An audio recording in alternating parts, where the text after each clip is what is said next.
नमस्कार। तथ्य में आपका स्वागत है। मैं हूं मनीष अवस्थी। तथ्य में बात होगी आज मुंबई। जी हां, मुंबई के शिवाजी पार्क और बीकेसी में होने वाली रैली की। आज दशहरे के शुभ अवसर पर हम आपसे उस मुद्दे पर विस्तार से बात करने जा रहे हैं जहां दशहरे के नाम पर महाभारत हो रही है। जी हां, मैं बात कर रहा हूं महाराष्ट्र में शिवाजी पार्क में दशहरा रैली को लेकर चल रही तनातनी की। बता दें, इस मामले में उद्धव ठाकरे गुट को बड़ी जीत मिली। हाईकोर्ट ने ठाकरे गुट को शिवाजी पार्क में 2 अक्टूबर से 6 अक्टूबर के बीच दशहरा रैली करने की अनुमति दे दी है। वहीं बताया जा रहा है कि शिंदे गुट इस फैसले के खिलाफ सुप्रीम कोर्ट जाएगा।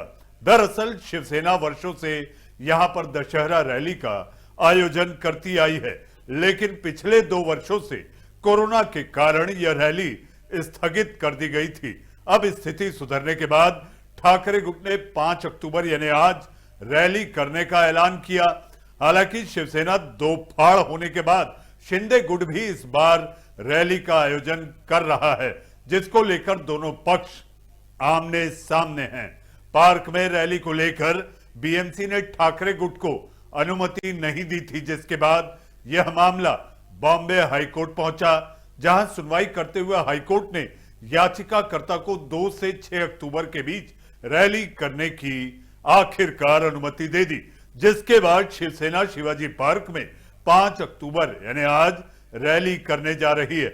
इस फैसले को लेकर ठाकरे गुट में खुशी की लहर है और वह इसे अपनी बड़ी जीत करार दे रहे हैं। कोर्ट ने ठाकरे गुट से कानून व्यवस्था बनाए रखने को कहा।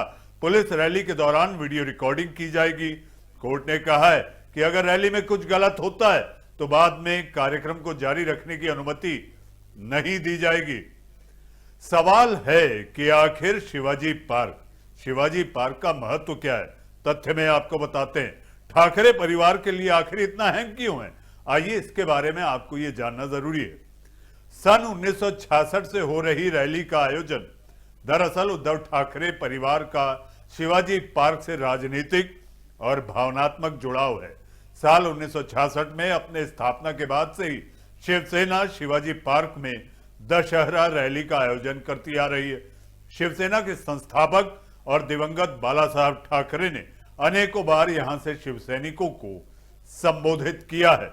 इस रैली का ही मंच था जब साल 2010 में बाला साहब ठाकरे ने अपने पोते आदित्य ठाकरे को राजनीति में लाने की सार्वजनिक घोषणा की थी। तब बाला साहब ठाकरे ने आदित्य को तलवार भेंट करते हुए शिव सैनिकों से आदित्य की देखभाल करने का अनुरोध किया था। आपको यह भी बताते हैं कि आखिर शिवाजी पार्क और बाला साहब की समाधि, जी हां, बाला साहब की समाधि भी यहीं पर है। नवंबर 2012 में जब बाला साहब ठाकरे का देहांत हुआ तब उनका अंतिम संस्कार शिवाजी पार्क में उसी जगह पर किया गया था, जी हां, जिस जगह दशहरा रैली का मंच बनाया जाता था।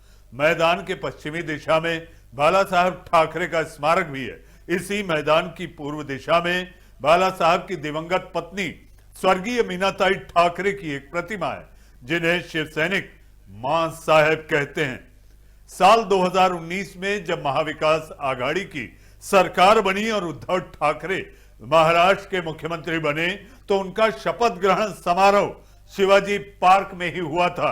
इन सब कारणों की वजह से ठाकरे परिवार के लिए मैदान न सिर्फ शिवसेना के इतिहास का बड़ा गवाह है, बल्कि यहाँ की मिट्टी से भी परिवार का भावनात्मक लगाव रहा है। तथ्य में आपको ये जानना जरूरी हो जाता है कि आखिर आज हो रही 2 रैलियों में कौन किस पर पड़ेगा भारी, यानी कि किसका पलड़ा होगा भारी। बता दें कि इस साल जून में शिवसेना में एकनाथ शिंदे गुट के विद्रोह के बाद ठाकरे नित महाविकास आघाड़ी, जिसे एमवीए कहते हैं, महाविकास आघाड़ी गठबंधन में शिवसेना, राष्ट्रवादी कांग्रेस पार्टी यानी एनसीपी और कांग्रेस शामिल थी। बाद में शिंदे ने मुख्यमंत्री के रूप में शपथ ले ली। ऐसे में आज दोनों गुटों की रैलियां देखने को मिलेंगी। जिस रैली में जितने लोग होंगे उसके हिसाब से यह अनुमान लगाया जा सकता है आखिर शिव सैनिक किसके हैं। बहरहाल ये मामले चुनाव आयोग के सामने लंबित हैं। ऐसे में आज की ये रैली तो बता ही देगी किसमें कितना है दम। बहरहाल तथ्य में हमें यह भी जानकारी मिली है कि एकनाथ शिंदे गुट के विधायक और मंत्री अपने अपने इलाके से बसों में अपने कार्यकर्ताओं को भेजकर, यानी कि बसों में ठूस ठूस कर मुंबई भेज रहे हैं ताकि वो शिवसेना, उद्धव ठाकरे वाली शिवसेना को ये बता सकें ताल ठोक कर कि दम और खम एकनाथ शिंदे का है, क्योंकि अभी सरकार के मुखिया कोई और नहीं, एकनाथ शिंदे हैं। तथ्य में आज दो शिवसेना के गुट की फाड़ और होने वाली रैली को लेकर आज के लिए बस इतना ही। दशहरे और विजयादशमी की आप सभी को तथ्य की टीम की ओर से बहुत बहुत बधाई। नमस्कार।